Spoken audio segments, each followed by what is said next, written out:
당신을 우울하게 만들고 가장 아프게 하는 사람은 원수도 낯선 누군가도 아닙니다. 바로 오랜 시간 당신과 함께 해온 사람입니다. 동네에서 자주 마주치는 이웃사람, 매주 밥 먹자고 연락하는 친구, 매일 아침 사무실에서 마주치는 그 동료입니다. 지금 이 순간에도 당신을 조금씩 천천히 눈치채지 못하게 죽이고 있습니다. 당신은 모릅니다. 웃는 얼굴 뒤에 진짜 속마음이 숨어 있다는 것도, 친절한 말투 속엔 독이 감춰져 있다는 것도요. 오랜 친분이라는 가면 뒤에서 당신이 착취당하고 있다는 사실조차 깨닫지 못합니다. 사람을 만나고 집에 돌아오면 항상 생각해 봅니다. 내가 예민한 건가? 다른 사람들은 이런 일에는 신경 안 쓰는 것 같은데 나만 신경 쓰는 건 아닌가 하고요.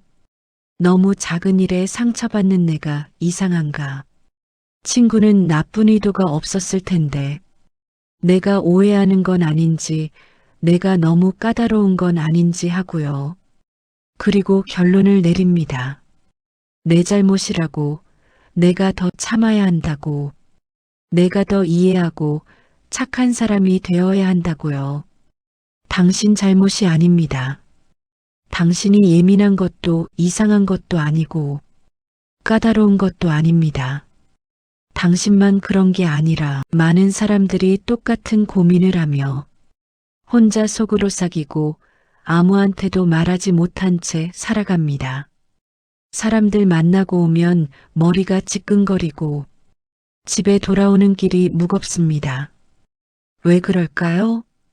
근본 원인을 해결하지 않았으니까요. 독이 되는 사람을 여전히 만나고 있으니까요. 당신의 정신력이 약한 게 절대 아닙니다. 바로 그렇게 느끼게 하는 사람이 나에게 독이었기 때문입니다.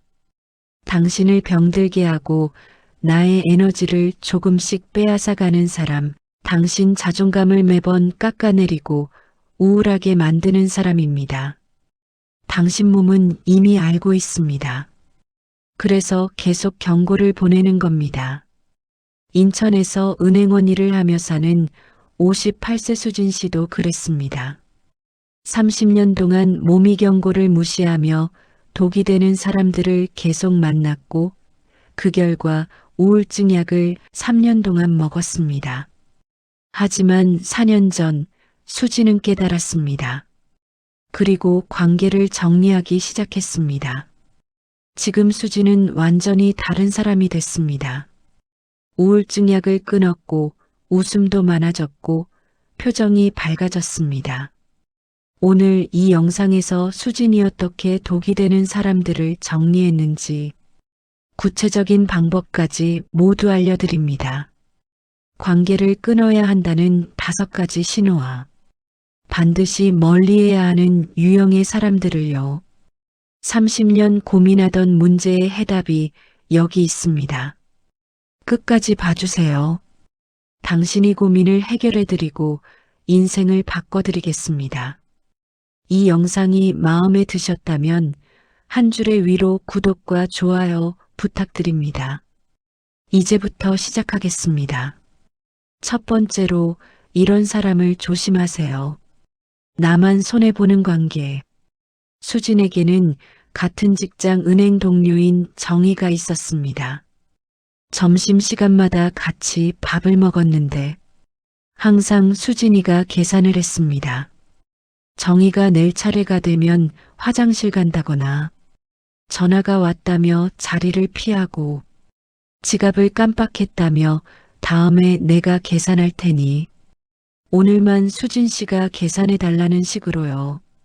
하지만 정희가 수진에게 밥을 산 적은 몇 번 없었습니다. 그뿐이 아니었습니다. 정희는 수진의 차로 퇴근도 시켜달라고 했습니다. 정희 집과 거리가 조금은 있었지만 수진은 거절을 못하고 매일 20분씩 돌아갔습니다. 일주일에 3번. 주유비는 당연히 수진의 돈. 어느 날 수진이 차가 고장났다고 하니 정희가 짜증을 냈습니다. 에이, 그럼 어떻게 나 집 멀어서 버스 타면 많이 걸어가야 하는데. 고맙다는 말은 한 번도 없었습니다. 쇼펜하우어는 말했습니다. 한쪽만 주는 관계는 우정이 아니라 착취다. 수지는 2년 동안 착취당하고 있었습니다. 두 번째, 특정 사람 생각만 해도 우울하다면 마음이 보내는 신호입니다. 수진에게는 고등학교 동창 단체 카톡방이 있었습니다. 20명 정도 있는 방이었습니다. 들어가면 자랑뿐이었습니다. 우리 딸 서울대 합격했어. 남편이 상여금 받아서 이번에 가방을 싸줬어. 가족들이랑 유럽 여행 다녀올게. 수지는 볼 때마다 초라해졌습니다. 자기만 뒤처진 것 같았습니다. 단체방만 들어가면 가슴이 답답하고 우울해졌습니다. 밤에 잠도 안 왔습니다. 나만 이렇게 사나? 나는 왜 이것밖에 안 되나? 어느 날 수지는 용기를 내서 단체방을 나왔습니다. 나오고 나니 걱정되는 마음보다 오히려 편해졌습니다. 더 이상 남들 자랑은 안 봐도 되고 비교도 안 해도 됐습니다. 심리학자 아이크는 말했습니다. 비교는 기쁨을 훔치는 도둑이다. 세 번째로, 약속이 잡히기만 해도 가슴이 답답하다면 몸이 먼저 알고 있습니다. 수진에게 대학 동창 미경이 있었습니다. 한 달에 한 번씩 자주 만났는데 약속이 잡히면 며칠 전부터 스트레스였습니다. 만나면 항상 미경이의 불평 만들었습니다. 남편 욕과 시댁 욕, 그리고 회사 욕이요. 만나는 시간 내내 불평불만만 있는 친구였습니다. 수지는 들어주는 역할만 했습니다. 응, 그랬구나, 힘들었겠다. 하지만 미경은 수진이의 얘기는 들어주지도 근황을 물어보지도 않았습니다. 수진이 힘든 얘기를 꺼내려 하면 나도 힘들어, 아직도 그 생각이야? 로 끊어냈습니다. 약속 당일 아침이면 수지는 배가 아팠고 두통이 왔습니다. 오늘 또 미경이 불평 들어야 하나? 몸이 먼저 거부 반응을 보냈습니다. 심리학에서는 이를 신체화 증상이라고 합니다. 마음이 거부하는 관계를 몸이 먼저 알고 경고를 보내는 겁니다. 네 번째, 내가 잘 되면 표정이 굳는 사람이 있다면 관계의 온도를 느껴보세요. 수진에게 동네에서 오랫동안 알고 지낸 영숙이 있었습니다. 수진이 은행에서 과장으로 승진했다고 말했더니 갑자기 영숙이의 표정이 굳었습니다. 아, 그래. 축하해. 목소리에 기쁨이 없었습니다. 대신 이렇게 말했습니다. 근데 과장되면 야근 많이 해야 되지 않아? 스트레스 엄청 받을 텐데. 수진이의 기쁨에 찬물을 끼얹었습니다. 하지만 수진이 며칠 후 남편이랑 크게 싸웠다고 하니 영숙은 신이 났습니다. 그러게 내가 뭘 했어. 남자는 다 그래. 이혼 생각해봐. 요즘 이혼 많이 하더라. 꼭 수진의 불행을 즐기는 것 같았습니다. 친구의 성공 앞에서 미소 짓는 사람이 진짜 친구다. 영숙은 친구가 아니었던 겁니다. 다섯 번째로 진짜가 드러나는 순간이 있습니다. 위기가 왔을 때 아무 말 없이 사라지는 사람. 4년 전 수진의 이모부가 돌아가셨습니다. 갑작스러운 심근경색이었습니다. 수진은 아버지처럼 의지하던 이모부가 돌아가셔서 무너졌습니다. 평소 매일 연락하던 친구들한테 연락했습니다. 하지만 답이 없었습니다. 미안해, 바빠서 못 갈 것 같아. 조의금은 보낼게. 장례식장에 온 친구는 단 한 명도 없었습니다. 아버지처럼 따랐던 이모부라는 걸 수진의 사정을 잘 아는 친구들이라 이모부 장례에는 다들 올 줄 알았습니다. 장례가 끝나고 한 달 후에야 친구들한테서 연락이 왔습니다. 요즘 어때? 밥 한번 먹자. 수지는 깨달았습니다. 힘들 때 누가 진짜 친구인지, 좋을 때 함께하는 사람은 많지만 어려울 때 남는 사람이 진짜다. 이런 사람을 조심하세요. 남의 불행을 속으로 기뻐하는 사람. 수진에게 어렸을 적부터 알고 지낸 친구 혜진이 있었습니다. 30년직이었습니다. 수진이의 아들이 대학 재수를 하게 됐을 때 혜진이가 자주 연락했습니다. 요즘 애는 어때? 공부는 잘 돼? 재수 힘들지? 엄마도 힘들겠다. 겉으론 걱정하는 척이었지만 목소리에 묘한 기쁨이 묻어났습니다. 우리 애는 인류대 갔는데 너희 애도 갈 수 있을 거야. 내가 다 아쉽네. 재수해도 좋은 대학 가기 힘들다던데. 수진이 스트레스 받는다고 하니 혜진은 더 자주 전화했습니다. 매번 재수 얘기를 꺼냈습니다. 1년 후 수진의 아들이 좋은 대학에 합격했습니다. 수진이가 기쁜 마음으로 혜진한테 연락했더니 갑자기 혜진은 차갑게 반응했습니다. 아, 그래. 축하해. 그 후로 혜진은 연락을 잘하지 않습니다. 겉으론 안타까운 척, 속으론 시기와 질투가 있었던 겁니다. 이런 사람은 당신의 행복을 빌지 않습니다. 이런 사람도 위험합니다. 말은 많은데 실천은 없는 사람. 수진에게 친구 은정이 있었습니다. 입으론 온 세상을 다 줄 것 같았습니다. 언니 힘들면 나한테 말해. 내가 뭐든지 도와줄게. 언니 집 이사할 때 내가 도와줄게. 언니 아프면 내가 병원 데려다 줄게. 하지만 수진이 실제로 부탁하면 핑계만 댔습니다. 어느 날 수진이가 허리를 다쳐서 병원에 가야 했습니다. 은정한테 전화했습니다. 은정아, 미안한데 오늘 병원 좀 같이 가줄 수 있어?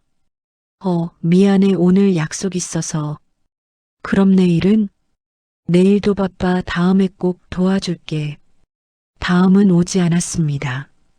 수진이 이사할 때도 아플 때도 은정은 항상 바빴습니다. 말은 쉽지만 행동은 어렵다. 행동하지 않는 말은 거짓이다. 또 이런 유형이 있습니다. 100번 도와줘도 한 번의 원수가 되는 사람. 수진에게 어릴 적 친구 명자가 있었습니다. 명자가 사업이 망해서 힘들어할 때 수진이 500만 원을 빌려줬습니다. 1년 안에 꼭 갚을게. 고마워. 1년이 지나도 2년이 지나도 갚지 않았습니다. 수진이 조심스럽게 얘기를 꺼냈습니다. 명자야, 미안한데 돈 언제쯤 갚을 수 있어? 명자가 돌변했습니다. 너는 은행원이라 돈 많잖아. 나는 지금 힘들어. 내가 이렇게 힘든데 너는 돈 얘기해? 너 참 돈밖에 모르네. 500만 원 빌려준 건 까먹고 돈 얘기 꺼낸 것만 원망했습니다. 그 후로 명자는 수진한테서 연락을 끊었습니다. 은혜는 물에 새기고 원한은 돌에 새기는 사람. 이런 사람은 배은망덕한 사람입니다. 이런 사람도 멀리하세요. 작은 일에도 폭발하는 사람. 수진에게 친구 순이가 있었습니다. 어느 날 약속이 있었는데 수진이가 버스가 막혀서 10분 정도 늦었습니다. 도착하자마자 순이가 화를 냈습니다. 나 30분째 기다렸어. 연락도 없고. 수진이 문자를 보냈다고 했더니 순이가 더 화를 냈습니다. 문자로 때우면 돼? 전화해야지. 사실 10분 늦었는데 30분이나 늦었다고 해서 수진이도 이해가 되지 않았습니다. 그런데 식당에 들어가서도 순이는 계속 기분 나빠했습니다. 음식이 늦게 나오자 또 화를 냈습니다. 여기 왜 이렇게 느려? 종업원한테 짜증을 냈습니다. 밥을 먹다가 김치가 너무 맵다고 또 화를 냈습니다. 여기 김치 왜 이래? 사소한 일에도 항상 화를 냈습니다. 감정 조절 못하는 사람은 언젠가 당신한테도 폭발합니다. 그릇이 작은 사람입니다. 이것도 주의해야 합니다. 강자에겐 약하고 약자에겐 강한 사람. 수진에게 은행 동료 윤희가 있었습니다. 지점장 앞에서는 고개 숙이고 아첨했습니다. 지점장님, 정말 존경합니다. 지점장님 덕분에 배우는 게 많아요. 하지만 청소와 주머니한테는 반말하고 무시했습니다. 아줌마, 이거 빨리 치워요. 뭐 하는 거예요? 여기 더러운데. 후배들한테도 함부로 대했습니다. 하지만 본부 임원이 지점 방문하는 날에는 완전히 다른 사람이었습니다. 웃으며 인사하고 친절하게 대했습니다. 강약약강 이익에 따라 언제든 배신합니다. 이런 사람도 있습니다. 돈 앞에서 본색을 드러내는 사람. 수진에게 20년 지기 친구 경희가 있었습니다. 학창 시절부터 친했습니다. 그런데 경희 딸이 은행 취업 준비를 하게 됐습니다. 경희가 수진한테 부탁했습니다. 내가 인사팀에 아는 사람 없어? 부탁 좀 해줄 수 없을까? 수진이 그건 어렵다고, 은행은 그렇게 안 된다고 설명했습니다. 경희가 화를 냈습니다. 친구인데 이것도 못해줘? 너 잘 될 때 내가 얼마나 도와줬는데. 이럴 거면 친구 왜 해? 결국 경희 딸은 시험에서 떨어졌습니다. 경희는 수진한테 연락을 끊었습니다. 20년 우정이 한순간에 끝났습니다. 평소의 의리는 거짓입니다. 이익이 걸린 순간 본색이 나옵니다. 이 유형도 조심하세요. 자기 잘못은 절대 인정 안 하는 사람. 수진에게 은행 후배 민지가 있었습니다. 민지가 고객 서류를 잘못 처리해서 큰 문제가 생겼습니다. 수진이 팀장이라 본부에서 책임을 물었습니다. 수진이 민지를 불러서 얘기했습니다. 하지만 민지는 자기 잘못을 인정하지 않았습니다. 선배님이 확인 안 해주셨잖아요. 제가 물어봤을 때 선배님이 바빠서 대답 안 해주셨어요. 선배님이 제대로 안 가르쳐줘서 그래요.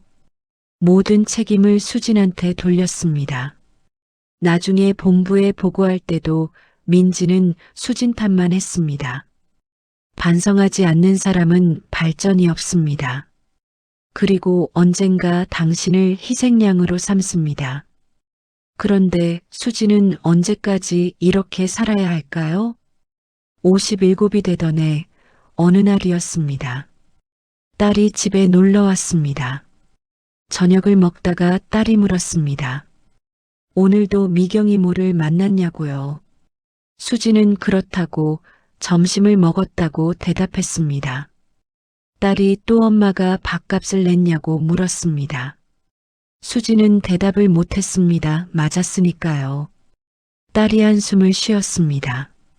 그 이모는 한 번도 밥값을 안 냈다고, 엄마는 친구들한테 이용당하는 걸 모르냐고 말을 했습니다. 수진은 얼어붙었습니다. 딸이 계속 말했습니다. 엄마 요즘 표정을 보면 안다며. 친구 만나고 오면 항상 우울해 보인다고도 했습니다. 어릴 때부터 봤다고요.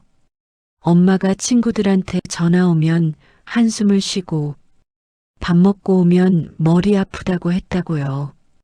우울증 약을 먹기 시작한 것도 친구들 때문 아니냐고 했습니다. 수지는 할 말이 없었습니다. 딸 말이 맞았으니까요. 딸이 수진이의 손을 잡았습니다.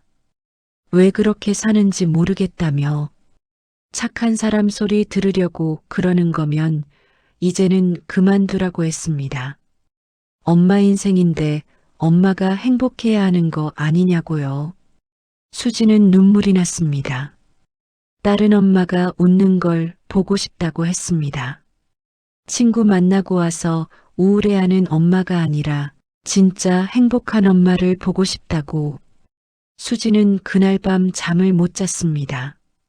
딸의 말이 계속 맴돌았습니다. 내가 친구들한테 이용당하고 있나? 내가 왜 이렇게 살았지? 내 인생인데. 며칠을 고민했습니다. 그러다가 문득 깨달았습니다. 딸 말이 맞다는 것을요.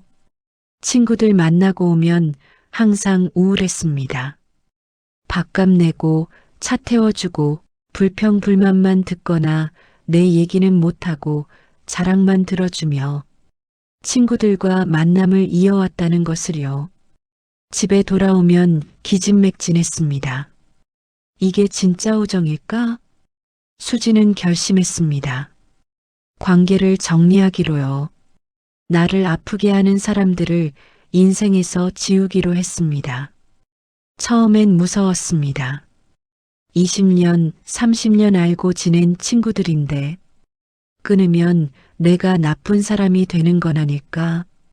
사람들이 나를 차갑다고 하면 어떡하지? 이런 생각이 들었습니다. 하지만 딸이 말이 계속 들렸습니다. 엄마 인생인데 엄마가 행복해야 한다고요. 수지는 용기를 냈습니다. 내 인생이니까. 내가 행복해야 하니까. 남들 눈치 보며 살 거 아니니까. 수지는 그날부터 하나씩 정리하기 시작했습니다. 첫 번째로 정리한 사람은 미경이었습니다.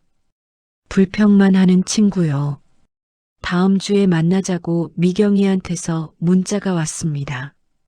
예전 같았으면 수지는 바로 알겠다고 답장했을 겁니다. 하지만 이번엔 달랐습니다. 수지는 한참을 고민하다 답장을 보냈습니다. 손가락이 떨렸습니다. 미안해. 요즘 좀 바빠서 힘들 것 같아. 거짓말이었습니다. 하지만 필요한 거짓말이었습니다. 미경한테서 답장이 왔습니다. 알겠다고, 다음에 보자고.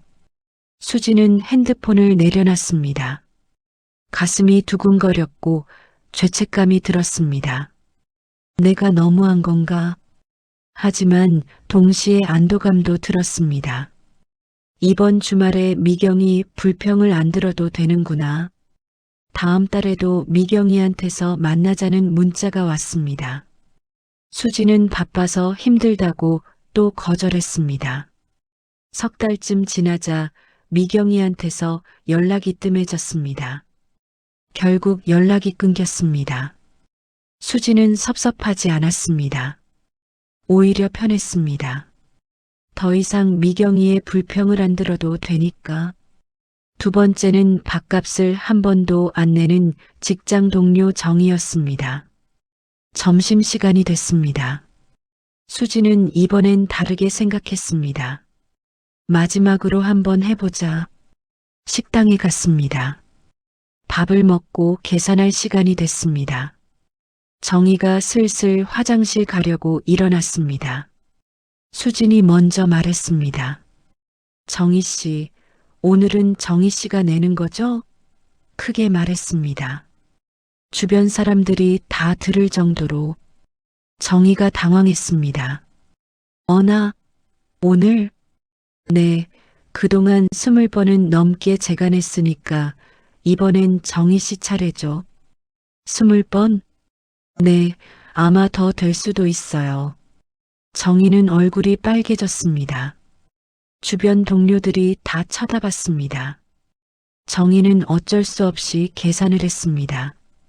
그날 이후 정희는 수진한테 밥 먹자는 말을 안 했습니다. 세 번째는 자랑만 가득한 고등학교 동창 단체방이었습니다. 수진은 용기를 내어 단체방을 나갔습니다. 나가는 순간 떨렸습니다. 사람들이 뭐라고 할까? 나만 빠지면 이상하게 보이지 않을까? 하지만 나가고 나니 시원했습니다. 더 이상 남들 자랑을 안 봐도 되니까. 더 이상 비교 안 해도 되니까요. 밤에 잠도 잘 오기 시작했습니다. 네 번째는 수진이 잘 되면 싫어하는 지인 영숙이었습니다. 수진이 은행에서 부지점장으로 또 승진했습니다. 영숙이한테 전화가 왔습니다. 수진아, 부지점장 됐다며? 응. 와, 대단하네. 근데 부지점장 되면 책임도 많이 무겁지 않아? 실수하면 바로 잘리잖아. 예전 같았으면 수지는 그냥 넘어갔을 겁니다. 하지만 이번엔 달랐습니다. 더 잘해야지. 그런데 언니는 언제 승진해? 뭐라고? 언니는 평생 그 자리잖아. 10년이 넘었지? 영숙은 할 말이 없었습니다. 나는 승진에 관심 없어. 나도 승진엔 관심 없는데 그렇게 돼버렸네. 신기하고 감사해. 영숙은 전화를 끊었습니다. 그 후로 영숙한테서 연락이 없었습니다. 더 이상 나도 연락을 하지 않자 영숙과도 연락이 끊겼습니다. 수지는 후회하지 않았습니다. 내 행복을 싫어하는 사람은 친구가 아니니까요. 다섯 번째는 명자였습니다. 명자한테 마지막 기회를 줬습니다. 문자를 보냈습니다. 명자야, 500만 원 이번 달 안에 갚아줄 수 있어? 명자한테서 답장이 왔습니다. 언니, 나 지금 힘들어. 좀 기다려줘. 3년 기다렸어. 이제는 못 기다려. 언니가 그러면 나 너무 서운해. 예전 같았으면 수지는 미안해 했을 겁니다. 하지만 이번엔 달랐습니다. 그럼 법적으로 처리할게. 뭐? 법적으로? 응, 차용증도 있고 문자 기록도 다 있어. 언니, 우리 사이에 그러는 거 아니야. 명자야, 친구는 돈 빌려가고 3년 동안 안 갚고 그러지 않아. 며칠 후 명자한테서 500만 원을 갚겠다고 연락이 왔습니다. 일주일 후 명자가 돈을 갚았습니다. 수지는 말했습니다. 고마워. 이제 우리 연락하지 말자. 명자는 할 말이 없었습니다. 시간이 지났습니다. 한 달, 두 달, 석 달. 처음엔 외로웠습니다. 친구들과 연락이 끊기니 허전했습니다. 주말에 아무 약속도 없으니 심심했습니다. 하지만 익숙해지니 편했습니다. 더 이상 억지로 웃지 않아도 남이 불평을 듣지 않아도 됐습니다. 그리고 비교당하지 않아도 됐습니다. 수지는 혼자 있는 시간을 즐기기 시작했습니다. 주말에 혼자 영화를 보러 갔습니다. 혼자 카페에 가서 책도 읽고 산책을 했습니다. 처음엔 어색했지만 익숙해지니 좋았습니다. 몸도 달라지기 시작했습니다. 두통이 줄어들었습니다. 예전엔 일주일에 서너 번 머리가 아팠는데 이제는 한 달에 한두 번. 소화도 잘 됐습니다. 예전엔 스트레스 받으면 속이 안 좋았는데 이제는 밥맛이 좋았습니다. 잠도 잘 왔습니다. 예전엔 밤에 뒤척이며 친구들 생각했는데 이제는 금방 잠들었습니다. 가장 큰 변화는 우울증이었습니다. 수진이는 3년 동안 우울증 약을 먹었습니다. 하지만 관계를 정리하고 6개월쯤 지나자 증상이 나아졌습니다. 의사와 상의해서 약을 줄였습니다. 1년쯤 지나자 약을 완전히 끊었습니다. 얼굴색도 좋아졌습니다. 예전엔 피곤해 보였는데 이제는 혈색이 좋아졌습니다. 주변 사람들이 물었습니다. 요즘 뭐 좋은 일 있는지 표정이 밝아졌다고요. 수지는 웃었습니다. 특별한 일은 없고 그냥 편해졌다고요. 하지만 속으로는 알고 있었습니다. 독이 되는 사람들을 정리했기 때문이라는 것을요. 물론 새로운 관계도 생겼습니다. 진짜 친구들이요. 은행 동료 중에 혜경이라는 사람이 있었습니다. 조용하고 차분한 사람이었습니다. 점심을 혼자 먹는 수진을 보고 같이 먹자고 했습니다. 처음엔 경계했습니다. 또 이용하려는 건 아닐까? 하지만 혜경은 달랐습니다. 밥값도 번갈아 냈고 수진이의 얘기도 들어줬고 무엇보다도 진심으로 대했습니다. 둘은 친구가 됐습니다. 진짜 친구요. 서로 존중하고 배려하고 위로해주는 친구였습니다. 요가 수업에서도 친구를 만났습니다. 미란이라는 사람 나이도 비슷하고 취향도 비슷했습니다. 자주 만나서 차를 마시고 산책하고 얘기를 나눴습니다. 미란은 수진을 이용하지 않았습니다. 자랑하지도 비교하지도 않았고 진심으로 대했습니다. 수진은 깨달았습니다. 적은 수의 진짜 친구가 많은 수의 가짜 친구보다 낫다는 것을요. 4년이 지났습니다. 수진은 지금 62입니다. 은퇴를 1년 앞두고 있습니다. 지금 수진의 삶은 완전히 달라졌습니다. 친구는 많지 않습니다. 혜경, 미란, 그리고 몇 명의 친구, 5명 정도.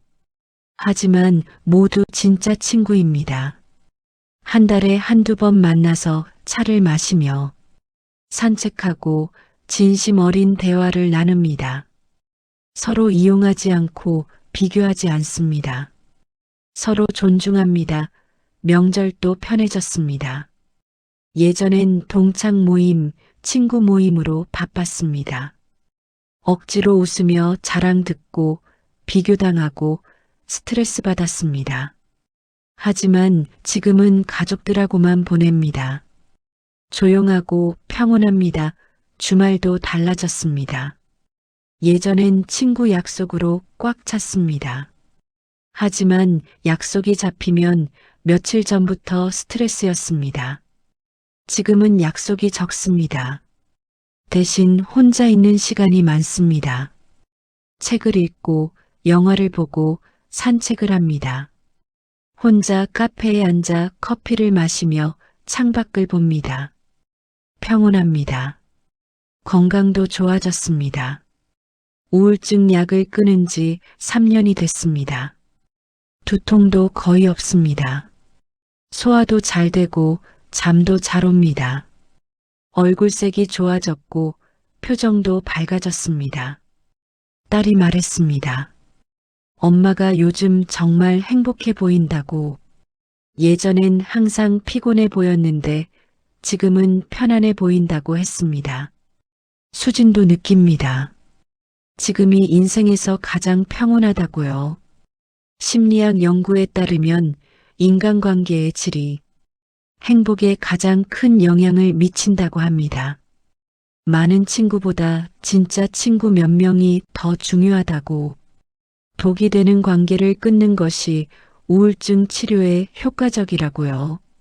수지는 이제 그 말을 이해합니다. 정약용 선생은 말했습니다. 군자는 사람을 가려 사귄다. 모든 사람과 친구가 될 필요는 없다. 수지는 이제 알았습니다. 모든 사람과 친하게 지낼 필요 없다는 것을요. 착한 사람 소리 들으려고 억지로 웃을 필요 없고 나를 아프게 하는 사람은 과감히 정리해도 된다는 것을요. 정약용은 또 말했습니다. 나를 해치는 사람을 멀리하는 것은 이기적인 게 아니라 지혜다. 관계 정리는 이기적인 게 아니었습니다. 자기 자신을 지키는 것이었습니다. 나를 아프게 하는 것들로부터 나를 구해내는 것이었습니다. 어느 날 저녁 수지는 거울을 봤습니다. 4년 전과 완전히 다른 얼굴이 보였습니다. 예전엔 피곤하고 우울해 보였는데 지금은 평온하고 편안해 보였습니다. 수지는 웃었습니다. 억지로 짓는 웃음이 아니라 진짜 웃음이었습니다. 수지는 생각했습니다. 나 잘했어. 관계 정리한 거. 50대 후반에 시작했지만 그래도 늦지 않았어. 당신도 지금 힘드신가요? 친구 때문에, 동료 때문에 스트레스 받고 있나요? 만나면 기분 나쁘고 괜히 우울하고 기운 빠지는 사람이 있나요? 그런데도 착한 사람 소리 들으려고 억지로 웃고 있나요? 20년, 30년 알았다는 이유로 참고 있나요? 이제 그만 놓아도 됩니다. 관계를 정리하는 건 누군가를 버리는 게 아닙니다. 그동안 방치했던 나 자신을 비로소 안아주는 겁니다. 나를 아프게 하는 사람들로부터 나를 구해내는 겁니다. 수지는 57에 시작했습니다. 당신은 지금 몇 살입니까? 50대든 60대든 70대든 늦지 않았습니다. 오늘부터 시작하세요. 먼저 당신을 힘들게 하는 사람이 누군지 생각해 보세요. 만나기 전부터 스트레스 받는 사람, 만나고 나면 기운이 빠지는 사람, 생각만 해도 우울한 사람, 그 사람들을 적어보세요. 그리고 하나씩 거리를 두세요. 처음엔 무섭습니다. 죄책감도 들고 외롭기도 하고 후회도 됩니다.